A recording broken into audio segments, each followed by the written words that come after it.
All right, welcome to the Hours. I'm Tyler. This is Mark. We are Savvy Coaching. It's been really awesome to hear from each of you that are listening. I recently offered up our Savvy game model to any coaches that were listening that would like it. And I've gotten a ton of emails from coaches that I've known for 20 years and didn't know were listeners, new coaches. And it was really fulfilling to hear how many of you are actually listening to this podcast and getting value out of it. So please continue to fire emails. We would love for you to let us know, what do you want us to talk about? How can we serve? So Tyler at savvycoach.com is my email. Mark at savvycoach.com is his email. You got to go through 3 layers of security before he'll get it, but he will answer your email. But we'd just love to hear from you. What's working, what's not, how can we help? Yeah, Mark, anything to say? yeah, always good to hear from the members. For those maybe curious what a game model is, because I feel like that's more. It's almost like a soccer term. I think like soccer coaches are notorious for game models. Basically, it's just your blueprint for the season. Like, what are you going to do in every phase of the game? How are you gonna clarify your style of play and put together your identity that you want your team to have? So the game model is going to consist of principles of play and then some practical ways where you can implement that with your team. Yeah, and that concept came out of a recent episode, Turn Your Drills into Games, and talk about how you can actually build out all of your principles, your game model, into games and not just have to drill it. And it'll actually transfer a little bit better. It was pretty cool. Last night, I was at a big gym with multiple courts where we have been running our skill sessions and team practices for the better part of a year. And right as I walked in, there were 3 courts that were being run on this big rec league. And they were running the exact games that I'd been teaching over the past couple of months. I went up to the director and he's like, you don't know it, but I've been studying what you guys have been doing for the past few months. He's like, how's this look? And I was like, well, you might want to tweak this and that. But they were embracing a game model, which was awesome. So I was really excited, even in our small little corner of Phoenix, to be impacting basketball. That's why we do what we do.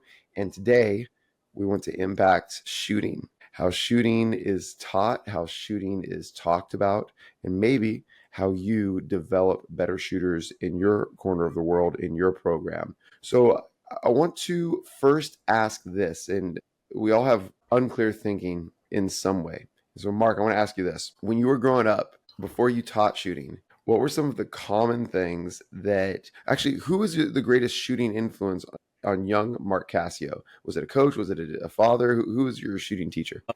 2 people. One, Pete Maravich, homework basketball. He had the 4-part series, like shooting, ball handling, passing, and dribbling. Those were on repeat in my house. Yeah, and then that's a good foundation. Good foundation. Yeah, a good foundation. He's the man. Okay, the second one would be Jonathan Pixley, who is a local legend here. He went to Catholic high school, much older than me, but was a really, really good player in the early 90s. Had a lot of success at Catholic and went on, played in college at Samford, took Samford to the NCAA tournament. I think 2 times in the early 2000s, which was like unprecedented at that point, before my guy Bucky McMillan took over and took them to the dance. And so he became a local legend. He was a local high school coach. He actually was in training camp with the Lakers, blew out his knee, ended his career, came back home, was coaching at a high school here, and was running he ran a shooting camp. And this might even been before he was a head coach, but I remember going to the Jonathan Pixley shooting camp and learning all about beef, elbow in, hand under ball, 10 toes to the rim, all those things that you would maybe traditionally been taught shooting. Okay, what's interesting is both you and I just consumed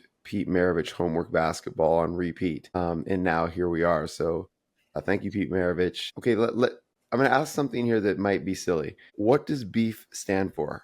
I can't remember. Base, eyes, elbow, follow through? Yeah, I had it as balance, the B. Balance. Okay. Balance, eyes, elbow, follow through. Elbow, eyes, elbow. I don't know if it matters. Okay. All right. Good to know.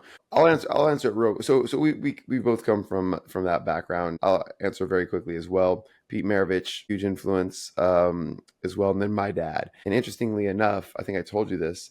So my dad actually went to multiple Press Maravich camps. Press Maravich was Pete Maravich's dad. And my dad passed that on to me as a shooter as well. Those were my 2 biggest influences. So let me now ask you this. What would be one shooting technique, guiding principle that you remember was just hammered into you that you inevitably as a coach attempted to initially pass on to your players? What's a shooting principle that will attempt to debunk any myths or modernize traditional shooting principles? What's one that you remember learning or teaching? Elbow in. All right, perfect. So I would actually say that elbow in is probably the third least important aspect of shooting. And I say third least important. Now you're probably wondering, okay, what are the first two least important in your opinion? And this is absolutely my opinion from my shooting methodology and how I've worked with thousands of shooters. I would say that the number one, like, most important thing is always going to be, and I guess I got to respect beef a little bit here, is always going to actually be your balance. Balance, I would actually say, is a better way to communicate balance to players is positive energy. And the more we can communicate to players in a way that they feel their shot and not a way that their shot looks, the better off we're going to be. If you've ever learned any sort of a sport, you might feel like you're doing something, but the moment you put yourself on camera, you're like, oh, I look like that. I felt so much more powerful and athletic. It doesn't look right. So like it doesn't matter what it looks like when you give them a visual indicator, which might even be like you don't look balanced. So that doesn't help them. What do you want them to do? Don't point out their error. Well, we want you to have positive energy towards the rim. And that tends to result in a lot more balance and control, so they can control the energy towards the rim. So I'd say that would be like number one. The number two really important thing that I would say is, like, from an indicator standpoint, and this might surprise someone before whether or not their elbow is in. Mark, what would you say is the second most important indicator when you just like are looking at a player's shot?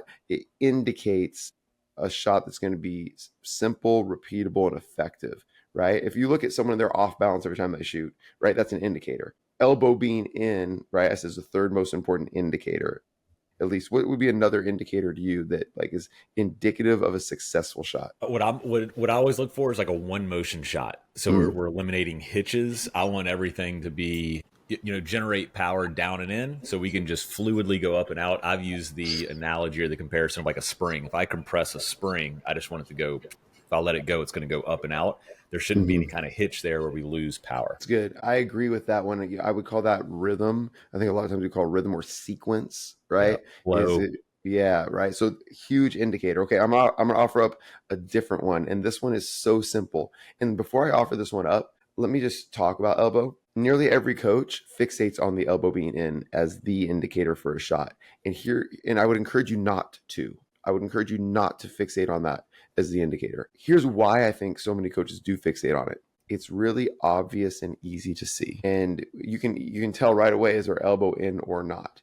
And there's other things that could improve a player's shooting efficiency way faster than their elbow being in. And in fact, I think most coaches actually overcorrect the elbow being in and think that it actually has to be directly under the basketball, which most great shooters do not have their elbow directly under the basketball on the second stage of the shot, right? The second stage of the shot being when we lift the ball up to a point where we're then going to deliver it to the rim. It doesn't need to be under the ball, and most great shooters don't have it under the ball. And by focusing on that, you're actually taking players' focus away from the things that will help them do what's most important, which is pass it to the basket. Yeah. All right, before I give mine, I think you have something here, Mark. Yeah, I was going to say, I think kind of what you're driving at is function over form. Like you're talking about, like your shot looks right, or your elbow should be directly underneath the ball. To me, that's really, it just feels awkward, right? Like my body doesn't move that well. That the elbow directly under the ball is just, it's always felt robotic to me. And I think that is like a number one thing that I would share with coaches is somewhere along the way, we've developed this like picture perfect shot in our mind. And we think that everybody should do that, but we don't all jump the same. We don't all accelerate the same. We don't all move the same. Like look in your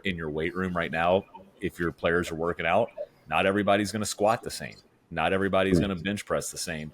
So we can't expect everybody to shoot, everybody's body to move in the exact same way. Instead of the elbow being directly under the ball, I would just say our hand has to get underneath the ball, which I think you'll likely get into in a bit here. Yeah, wonderfully said. I'm going to share an indicator that I actually would elevate above, significantly above elbow under the basketball, and I would actually replace hand under the ball with this indicator. I think that positive energy, number one. Number two, for me, is spin. Is the ball spinning in a straight line with seams? And is it spinning fast? I would say if you have positive energy towards the rim and you can make the ball spin, you're going to have a chance at having a simple, repeatable, and effective shot. Let's talk about why. One, if the ball's spinning, we're applying force down the center line of the basketball, which means your hand has gotten under the basketball. And what we're doing here is and I hope that this really does serve all of our coaches that want to develop better shooters. Philosophically, outside of this one indicator, we're actually moving focus from technique or form, which I would say get your hand under the ball is still one of those things, to an outcome. And a player then discovers how their specific body makeup, right, their sequence, everything can achieve that outcome. And that is how players improve. So last night, for example, in the gym, I had two pros. One pro just moved here from LA. She's in between contracts and ready to go overseas. I had a bunch of high schoolers and a couple of eighth graders. We had about 16. We were doing some shooting, and we're doing a shooting competition. The pro won the shooting competition. And so then I brought everybody over, and I said, okay, I want you to watch this pro. Her name's Roxy. So I want you to watch Roxy shoot and tell me what you observe. So she shot, 8 to 10 shots, 8 out of 10, whatever, 80% ish from FIBA 3. And then the players started saying these things because she's a good shooter. Mark, care to guess what the players started to say? Her shot, what was good Yeah. about her shot, or what they Yeah. noticed? Her follow through. Yes. Hey, great follow through was one. Hey, her elbow was in was another thing that people said. They said she had great footwork, right? They said she was really shot ready. They didn't actually see any of those things. That's just what they have been taught and associate with a good shooter. But then I pointed out to one high school girl named Cadence, who's going to be a Division I basketball player. And I said, Cadence, what did you notice? And I said, I'm picking you specifically. And she said, let me watch again. Good on her. So Roxy shot again, and then Cadence starts to smile. She's like, oh, her ball is spinning super fast. And I said, Cadence, why did you notice that and nobody else? She said, because my ball doesn't spin at all. And you've been telling me about that for 3 months, right? And so then I said, everyone, I want you to watch this. And they all watched it like, oh my goodness, her ball is spinning faster than anyone else's. And she gets laces the seams every single time in her hand. And my point to that is most players, when they work on their shot, their focus goes very narrow and internal. It might narrow internally to their hand getting under the ball or their footwork or something along those lines. And the big takeaway that I hope all coaches take from this podcast is you can develop a shooter faster by giving them an external cue, giving them data that indicates success. Make the ball spin would be one. And I'm going to give you three more as well. And let me give one. Yeah. Sorry, let me give one that would help make the ball spin that I've had success with. Yeah, please. You mentioned Cadence. Her shot is more of a shot put. Like she probably pushes the ball. Yeah, and with two hands in order to make it kind of knuckleball. Okay. I've actually so let me rewind a little bit here. I've found a lot of times when addressing a shot, and we might get to this in a little bit, so much time is spent on the shooting hand instead of the offhand, guide hand, whatever you want to call it. But a lot of times the placement of the guide hand by quote unquote fixing it, by changing it, will automatically lead to a positive change in the strong hand, in the hand that you're shooting with. For instance, you see the two-hand flick shot. That's usually, correct me or push back on this, because the ball's your hand is on the side of the ball. So now as I lift the ball and I go to shoot, if I just shot one-handed, it would go way to the left for me because I'm a righty, because that's the direction my hand is facing. So my left hand, before my release, has to get involved some way to correct that and push it back towards the center line, right? So if I just move that left hand under the ball or like on the other hemisphere of the ball, now my left hand can't fix the shot at the end. So now my right hand is going to naturally do that. And I think that's where you could also lean on function over form, like just creating a constraint. Hey, your hand can't be here, the body will likely figure out, just like it's doing unconsciously, of all right, my left hand has to do something, otherwise I'm going to miss 8 feet to the left. All right. Okay, let me go back to the Cadence thing. So then after Cadence watched the pro Roxy shoot with spin, she recognized, I said, all right, Cadence, I want you to shoot one and you better make the ball spin this time. I don't care what else happens. Like all the players are getting all pumped for her. So she shoots it and the ball spun a little bit, like barely. It spun a little bit, but it's like way better than ever before. And bucket, swish, nothing but net. Right. And I'm like, what did you just do, Cadence? She's like, I think I made it spin a little bit. I said, yeah. And what happened? And she's typically not a great shooter. She's like, it went in. And like, that's what I'm communicating to everyone listening here is like, when you can identify an indicator and then get the player to focus just on acquiring data and not be attached to the outcome of the shot going in, they're going to see that the shot actually goes in more and they become a detective and they can actually change what they're physically doing to get the outcome that you want. We've all worked with players, and I'm going to use your example of, get your hand under the ball. And we've said, get your lift hand, to a different position. And we just focus on that. Well, when players focus on that, I think that they don't actually focus on the outcome of make the ball spin, and their focus on the technique actually hinders them from translating it to real games. So just like we put constraints on games in order to get the activity that we want, put constraint on a shot, not a physical one, an outcome constraint to get the technique or the physical change that you want. Go ahead, Mark. Yeah, I remembered my external cue, or my analogy that I would use to teach to put spin on the ball is, if the ball is in your hand, pretend I blew a bubble into your hand, and when you release the ball, when you're actually firing, pop the bubble. Like, don't push the bubble to the basket. You want your follow through to pop that bubble if it was in your hand. I find that's a good way to get players like really like fire the ball and not finesse it or alligator arm it. But I've also had this question. I guess you kind of answered it. I've had coaches reach out and send shot breakdowns and say, does this player have too much spin on the ball? And I've never thought that was a bad thing. Like, I always loved when I had really high rotation. I think that's what the best shooters have, right? Yeah.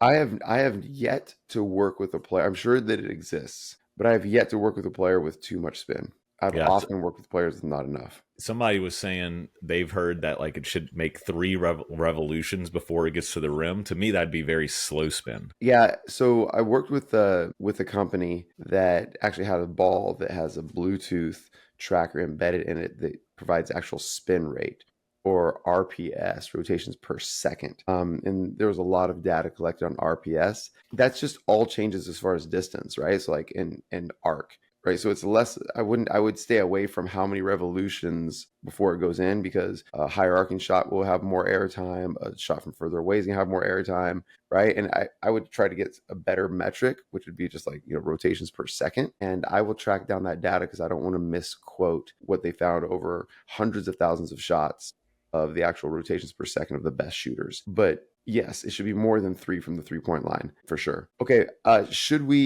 So we talked about one indicator is make the ball spin, and making the ball spin will require them to lace the ball. So lacing the ball is where we talk about where both your shooting hand and your lift hand should be. Mark's already referenced this. And so if you have poor spin, you need to lace the ball better. If you got good spin, you're lacing the ball pretty well. And if you want to know more about lacing the ball, we've got a YouTube video called the 4 L's that will help you lace the basketball. And in order to even get that indicator, you actually have to lace the ball and acquire seams. So we talked a lot about that one. Anything else you want to say about spin before we jump into another indicator that are probably not the common myths that we've heard about shooting? No, let's go on. All right. Here's the second indicator. And here's what I mean by indicator and constraining. I would just have a player shoot and say, you're shooting and you got to make the ball spin. You got to get 10 yeses from me. And then we don't have to actually focus on their technique or their form or put in their hand. I just say, no, that's not it. Doesn't count. What do? I don't know. No, that's not it. Didn't spin. Yep, that's the one. So shooting is really just investigating and then repeating positive behavior, right? No, no, no. Don't focus on that. Yes, repeat that. And what we're actually doing, gosh, sorry to zoom out again a little bit. What we're actually doing is we're trying to teach the mindset of great shooters, the mindset of flushing misses and trying to recall the feeling of makes, or when you get hot, when things are going well, just putting it on repeat. The best shooters can repeat simple, repeatable, effective. The best shooters can just repeat successful shooting behavior more often than bad shooters. Mark, do bad shooters ever make shots? They do. They do. They just don't make shots as often as good shooters. So that's all we're trying to teach shooters as far as like an overarching philosophy is repeat the good. Do good shooters ever miss shots? They do. Right? So all we're trying to do is repeat the good and flush the bad. Can we repeat the good more often and can we search and find it? Go ahead. Yeah, I would say too, like you said something really good. I forgot the exact words that you used. Is like as a shooting coach, you're observing, right? And you're saying yes or no, just like that could be the only feedback that you get. And then you could identify like a specific prescription you could give them to eliminate misses, to eliminate the things that don't serve their shot. But I find so many coaches go into the gym and say, all right, I'm going to teach this player how to shoot like me, or I'm going to teach this player how to shoot the right way, instead of just observing, seeing what's actually happening and saying, all right, what could I give this player that would eliminate the bad that's happening? So no rotation. What's one thing I could give this player that would give them more rotation, and automatically they'll make more shots, just like we saw with Cadence. Now, it's only one shot. She's not going to be a super consistent shooter yet, but at least we're on our way to developing her shot. Yeah, she took a step and she has greater belief in the importance of spin. Okay, let me go through the 4 that I would start with as far as constraints, external indicators that you could, without having any sort of a coaching eye, you could just go do a shooting workout with the player, make them do these 4 things over and over, and they would become a better shooter pretty quickly. Then we can unpack them a little bit. 1, we've already talked about it, spin. Just have a young player especially go and make the ball spin, and guess what? Their hands are going to trend towards the right places on the ball, like Mark was talking about. That's very, very important. 2, eliminate left-right misses, right? So you would just give them a yes and a no. They can miss short or long, and it's a yes. They miss left or right, and it's a no, right? They've got to get 10 left-right or short, long misses, or 7 out of 10, right? Guess what? You're going to improve their line, their shot line. Go ahead. Tyler, is there a common error in shot? I would guess balance would be one if we're missing left to right. But what else, as far as like the actual shot, would cause somebody to miss left to right? Yeah. So the greatest factor is going to be their body stack or their body alignment. So old school, we thought you shoot straight if you get 10 toes to the rim. And I would actually argue that the more 10 toes to the rim that they are, the more they're going to either shoot to the left as a righty or overcorrect, right? It's just really hard because you're working against your natural body biomechanics, which is your arm is connected to your shoulder. If you go 10 toes to the rim, I found, especially with females, they hold the ball in the center of their chest, which means their shot line is either going to have to move to the like it's going to go left or right as their body comes up. Yeah, or like a really common one that we see a lot actually with guys is the Lonzo Ball, LaMelo Ball shot, where the ball kind of tracks in a C from the right side of the body to the left side of the body because of the exact same thing that you found. It's got to track back to the shoulder at the end. Yeah. Okay, third one that I would say is just brads. Brads stand for back, rim, and down. So it's like, okay, you keep shooting until you get 10 brads where it actually hits the back rim and comes straight down or straight back to you. It doesn't go off to the right or the left. It doesn't hit any other part of the rim. Back rim and down. Back rim and down requires more power. Once you eliminate left-right misses, the next most common miss is short. Good shooters don't miss left or right. Great shooters don't miss short. I'll say that again. It's something I tell a lot of shooters. Good shooters don't miss left or right. Great shooters don't miss short. They miss long. And that will tend to force them to load faster or improve their speed and sequence to generate power. So that would be the last one, or sorry, the second to last one. And then the last one, and this is very countercultural because I'm putting it last, and it's one that I think a lot of shooters really focus on first, is arc. I think I would focus on arc last. I think it's the least important one. It does have importance, but your arc then actually has a lot to do with how quickly and where you lift the ball to from your load position, right? If we load, lift, and fire, it's very much that indicator. So I would just do a shooting workout where I would spend X amount of time or X amount of reps on constrained spin, constrain your misses left and right, constrain the brads, and constrain the arc just by a yes, no on arc. Very rarely do we say a yes, no on arc. We might be like, oh, really good arc on that one. but the shot went in or the shot missing is what we constrain. As opposed to forget, miss, and make, I'm just going to constrain your arc. You need 10 with effective arc. Yeah, I would say too. I agree on arc. It is important. There's definitely a place for it, but the higher you shoot the ball, the less control you have over it. So too much arc is a bad thing. Too much of anything is probably a bad thing. Here's one thing that I would encourage coaches to do to embrace brads. Count those as swishes. If you do any kind of shooting game, we've all done like Beat the Pro. You make one, it's like a 0. You swish it, it's a +1. Any brad is a +1, because if you watch high level basketball, the best shooters in the world likely have more brads than they do swishes. And swishes are in the back half of the basket. And like Tyler said, common misses or miss short, especially at like the high school. I mean, I would say left, right, but even I know this study was done in the NCAA 2007, men and women's Division I. 65 to 70% of missed shots were missed short.